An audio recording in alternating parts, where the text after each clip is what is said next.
A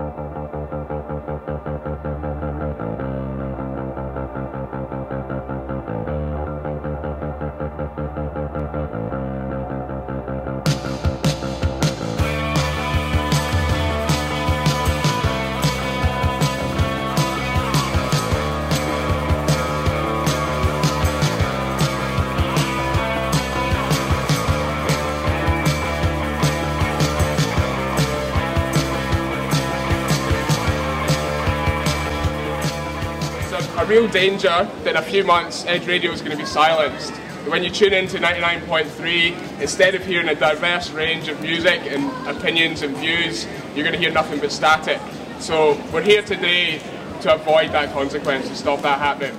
Our current situation is one you've all read about in the media. Simply put, due to fears about the global financial crisis, we had a drop in sponsorship from local business late last year, along with some of our other funding sources disappearing, which is leaving us with a growing hole in our budget, which is not good for operating. Edge Radio supports local arts and culture. Edge Radio engages the community. Edge Radio trains tomorrow's media makers. Edge gives young people a voice and is the biggest supporter of Tasmanian music that this state has ever seen. What other media outlet in Tasmania has a weekly slot with so many different styles of music, from folk to grunge to goth to rock? And what media outlet includes a weekly show for so many different groups? Whether it's Amnesty International show, the book show, comedy show, the Lowell Report, or the Voices of Africa show. But that diversity really needs to be championed. And it is a hard task. Each week, Edge Radio produces 100 hours of live radio with just a few full-time staff. And those staff are responsible for all the community work that Edge does. Working with schools to present the School of Rock, doing live site broadcasts around the state, and broadcasting from the Falls Festival each year.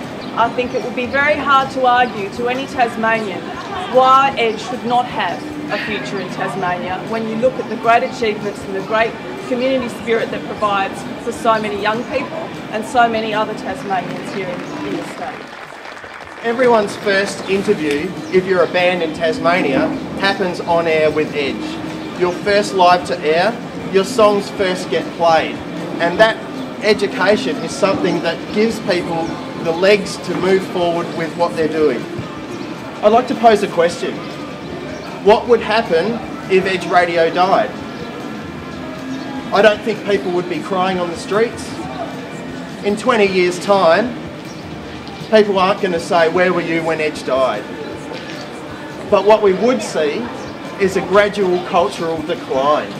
We'd see rot set in the Hobart cultural market.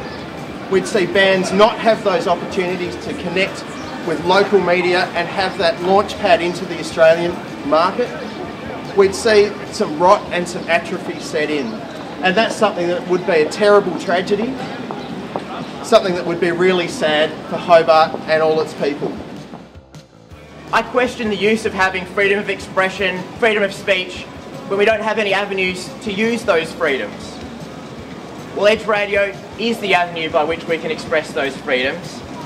And is there an equivalent outlet anywhere else? Well, the answer again is no.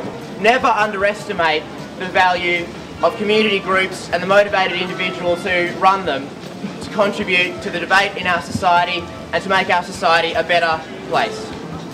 Edge Radio enlivens our democracy and supports all people in the community by providing them with access to a diverse range of views on a diverse range of subjects. So support the station that supports you. Save Edge Radio. It occurred to me as I sat there in Macca's that here is why Tasmania needs Edge Radio. Macca's is all about the package. Dumbed down, mass culture food, easily and cheaply packaged and readily consumed. Like so many networks, dumbed down, cliche radio networks. Edge Radio puts two fingers up to all of that. It is a riposte, a bite back, a line in the sand against increasing conformity, mass, dulling culture, uniformity and predictability. For God's sake, don't allow free-thinking, sometimes anarchic, radio become yet another Woolies supermarket or McDonald's, even with its free Wi-Fi. Time and time again you hear people say, my God, look how many artists per capita there are. Look how many artists there are operating here under so many things that lead them internationally to be represented, to have a voice overseas. Edge Radio is the very sort of encompassing quilt that stitches all of those spores together. What I get from Edge Radio, and it's a bit of a selfish thing, is I get an opportunity to go out into the community and meet these fabulous people with fabulous ideas, with fabulous intentions that most people wouldn't know about. So in that respect, I'm saying Edge Radio is this massive resource. Because part of my career, or a big part of my career, is education, it is a fantastic opportunity for people to realise that that strange little creature in the little garret that's pouring their internal mechanisms out to talk about stuff which is a grand issue needs to be heard. This is, I guess, the first step in a battle. We've had a great turnout today, but by no means is it a fait accompli either way. We've still got a chance to save Edge Radio, but it's going to be down to us whether that happens or not.